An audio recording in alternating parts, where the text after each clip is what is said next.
بسم اللہ الرحمن الرحیم۔ بنی اسرائیل تاریخ کی ایک ایسی قوم ہے جن کی طرف اللہ نے سب سے زیادہ پیغمبروں کو مبعوث کیا، جو ہر دور میں اس قوم کی رہنمائی کرتے رہے۔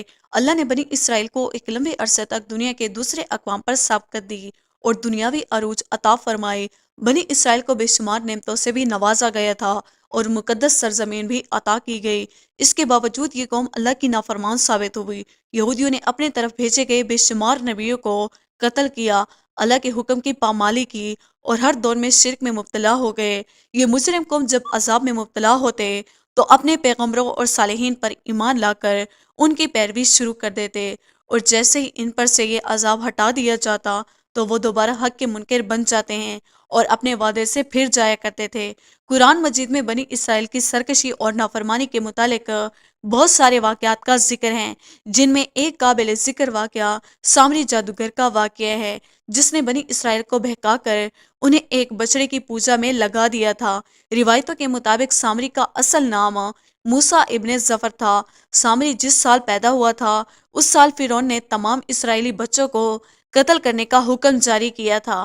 جب سامری کی ماں کو یہ خطرہ محسوس ہوا کہ فرعون کے سپاہی اس بچے کو قتل کر دیں گے، تو اس نے اپنے بچے کو دور جنگل کے ایک غار میں رکھ دیا اور اوپر سے پتھر بند کر دیے۔ ادھر اللہ نے اپنے فرشتے جبرائیل امین کو اس بچے کی حفاظت اور غذا دینے کے کام پر مامور کر دیا، لہٰذا جبرائیل علیہ السلام اس غار میں آتے اور اپنی انگلی اس بچے کو چٹا دیتے، جس سے دودھ اور شہد جاری ہو جاتا۔ اسی طرح حضرت جبرائیل علیہ السلام نے اللہ کے حکم سے اس کو اپنی انگلی سے دودھ پلا کر پالا، اور اس غار میں وہ پل کر بڑا ہو گیا۔ اس کا نام بھی موسیٰ تھا اور حضرت موسیٰ علیہ السلام کا نام بھی موسیٰ تھا۔ ایک طرف موسیٰ سامری کو جبرائیل علیہ السلام نے پالا تھا، تو دوسری طرف حضرت موسیٰ علیہ السلام کی پرورش فرعون کے گھر میں ہوئی تھی، مگر اللہ کی قدرت یہ ہوئی کہ فرعون کے گھر میں پرورش پانے والے موسیٰ علیہ السلام اللہ کے رسول ہوئے، اور جبرائیل علیہ السلام کا پالا ہوا موسیٰ سامری کافر بن گیا۔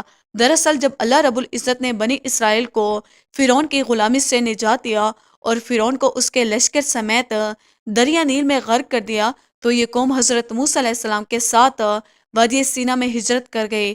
وہاں اللہ نے موسیٰ علیہ السلام سے وعدہ کیا کہ انہیں مقدس کتاب توریت عطا کی جائے گی، جو بنی اسرائیل اور بعد کے آنے والے لوگوں کے لیے ہدایت ہوئی۔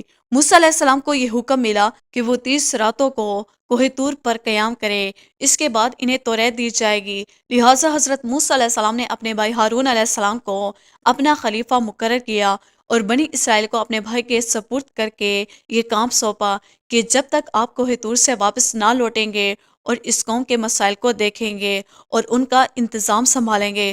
موسیٰ علیہ السلام کوہ طور پر چلے گئے، جہاں آپ پورے ایک ماہ روزے اور عبادت میں مشغول ہو گئے۔ ادھر شیطان مردود کو بنی اسرائیل کو بہکانے کا ایک سنہرا موقع مل گیا، لہٰذا سامری نے بنی اسرائیل کو بھٹکانے کا ارادہ کیا۔ موسیٰ سامری بنی اسرائیل کے ساتھ مصر سے ہجرت کر کے ساتھ آیا تھا۔ جب موسیٰ علیہ السلام کوہ طور سے واپس آنے میں تاخیر ہوئی تو 30 دن سے بھی زیادہ ہو گئے، تو سامری نے بنی اسرائیل میں یہ افواہ پھیلا دی کہ موسیٰ علیہ السلام کی موت ہو گئی ہے۔ اس نے بنی اسرائیل سے کہا کہ تم لوگ اپنے سونے چاندی کے زیورات میرے پاس رکھ دو، تاکہ آگے سفر میں یہ قیمتی سامان کہیں کھو نہ جائے۔ چنانچہ وہ ایک معزز شخص مانا جاتا تھا، لہٰذا بنی اسرائیل نے تمام سونے چاندی اسے دے دیے۔ اس نے آگ کی ایک بھٹی جلائی اور ان تمام زیورات کو اس بھٹی میں ڈال دیا۔ دیکھتے ہی دیکھتے سونے چاندی پگھلنے لگے اور اس بھٹی سے ایک گائے کے بچڑے کی شکل کی مورتی نکلی۔ سامری کے پاس اس جگہ کی مٹی تھی جس جگہ پر جبرائیل علیہ السلام کے گھوڑے نے قدم رکھا تھا۔ اس نے جیسے ہی وہ مٹی اس بے جان بچڑے میں ڈال دی تو وہ گائے کی طرح آواز نکالنے لگا۔ سامری نے بنی اسرائیل سے کہا، موسیٰ تو خود اپنے خدا کی تلاش میں کوہ طور پر گئے ہیں، جبکہ خدا خود ہمارے پاس تشریف لے آئے ہیں۔ اس نے بچڑے کی طرف اشارہ کر کے کہا کہ یہی خدا ہے۔ اس کی اس گمراہ کن تقریر سے بنی اسرائیل کو اس بچڑے کے خدا ہونے پر یقین آ گیا۔ انہوں نے اس بچڑے کی پوجا شروع کر دی اور اس کے آگے سجدہ کرنے لگے۔ 12,000 آدمیوں کے سوا ساری قوم نے سونے کے اس بچڑے کی عبادت شروع کر دی۔ ادھر کوہ طور پر مسلسل 40 دن روزے اور عبادت کے بعد موسیٰ علیہ السلام کو اللہ کا کلام ملا جو 10 مقدس تختیوں پر تحریر کیے گئے تھے۔ جب آپ کوہ طور سے واپس آئے تو اپنی قوم میں ماحول کو تبدیل شدہ پایا۔ ہر طرف کفر و شرک کی بو آ رہی تھی اور لوگ ایک بچڑے کی پوجا میں مصروف تھے۔ یہ دیکھ کر حضرت موسیٰ علیہ السلام غضبناک ہو گئے اور آپ پر جلال طاری ہو گیا۔ آپ نے اپنے بھائی ہارون کو داڑھی سے پکڑ کر گھسیٹنا شروع کر دیا اور غصے میں کہا کہ میں نے تمہیں اس قوم کی ذمہ داری دی تھی، پھر یہ شرک کیسے ہو گیا؟ لوگ اس بچڑے کی پوجا کیوں کر رہے ہیں؟ حضرت ہارون علیہ السلام نے کہا کہ اے میرے بھائی، مجھ پر ملامت نہ کرو۔ اس قوم نے میری بات نہ مانی اور مجھے کمزور کر دیا۔ میرے لاکھ سمجھانے کے باوجود یہ اس عمل میں پڑ گئے اور مجھے جان سے مارنے کی دھمکی بھی دی، لیکن میں ان ظالم لوگوں میں شامل نہیں ہوں۔ لہٰذا موسیٰ علیہ السلام کا جلال جب کچھ کم ہوا تو آپ نے اللہ سے اپنے بھائی کی بخشش کی دعا فرمائی۔ بنی اسرائیل نے جب موسیٰ علیہ السلام کو دیکھا تو وہ بہت شرمندہ ہوئے اور اپنے اس شرکیہ امر پر ملامت کرنے لگے۔ موسیٰ علیہ السلام نے سامری سے پوچھا کہ تو نے اس قوم کو باطل معبود کے پیچھے کیوں لگا دیا؟ تو سامری نے کہا کہ میرے نفس نے مجھے اس کام کے لیے مجبور کیا تھا اور میری فریب کاری تھی۔ جب موسیٰ علیہ السلام اس بچڑے کو جلا کر راکھ کر دیا اور اس کے ٹکڑے ٹکڑے کر کے سمندر میں بہا دیا، روایتوں میں آتا ہے کہ موسیٰ علیہ السلام پر یہ حکم نازل ہوا کہ آپ 80 آدمیوں کو منتخب کر کے کوہ طور پر لے جائیں اور یہ سب لوگ بچڑے پوجنے والوں کی طرف سے معذرت طلب کرتے ہوئے یہ دعا مانگیں گے کہ بچڑا پوجنے والوں کے گناہ معاف ہو جائیں۔ لہٰذا موسیٰ علیہ السلام نے چن چن کر اچھے اور صالح آدمیوں کو ساتھ لیا اور کوہ طور پر تشریف لے گئے۔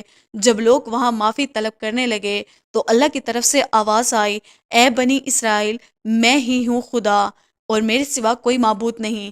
میں نے ہی تم لوگوں کو فرعون کے ظلم سے نجات دے کر تم لوگوں کو بچایا ہے، لہٰذا تم لوگ فقط میری ہی عبادت کرو اور میرے سوا کسی کو مت پوچھو۔ اللہ کا یہ کلام سن کر یہ 80 آدمی کہنے لگے کہ اے موسیٰ، ہم ہرگز آپ کی بات نہ مانیں گے جب تک ہم اللہ کو اپنے سامنے نہ دیکھ لیں۔ یہ 80 آدمی اپنی ضد پر قائم رہے کہ ہم کو اللہ کا دیدار کروائیں، ورنہ ہم ہرگز نہیں مانیں گے۔ حضرت موسیٰ علیہ السلام نے انہیں بہت سمجھایا لیکن وہ اپنی بات پر اڑے رہے، یہاں تک کہ اللہ نے اپنے جلال کا اظہار کچھ اس طرح کیا کہ ایک فرشتہ بھیجا جس نے ایک خوفناک چیخ ماری جس سے ان لوگوں کے دل پھٹ گئے اور یہ لوگ مر گئے۔ حضرت موسیٰ علیہ السلام نے اللہ سے ان کے دوبارہ زندہ ہونے کی دعا مانگی تو یہ لوگ دوبارہ زندہ ہو گئے اور اللہ پر ایمان لے آئے۔ اللہ کے حکم سے حضرت موسیٰ علیہ السلام نے سامری کو بنی اسرائیل سے نکال دیا اور کسی کو بھی یہ حق نہیں دیا کہ اس سے رابطہ رکھے۔ بعض مفسرین نے لکھا ہے کہ سامری کا جرم ثابت ہونے کے بعد موسیٰ علیہ السلام نے بد دعا کی اور اللہ نے اسے ایک ایسی بیماری میں مبتلا کیا کہ جب تک وہ زندہ رہا کوئی اس کے قریب نہیں جاتا تھا اور اسی طرح وہ ذلت کی موت مر گیا۔ دوستو، امید کرتے ہیں ہماری آج کی ویڈیو آپ کو پسند آئی ہوگی۔ ویڈیو کو لائک اور سبسکرائب کرنا نہ بھولیے گا۔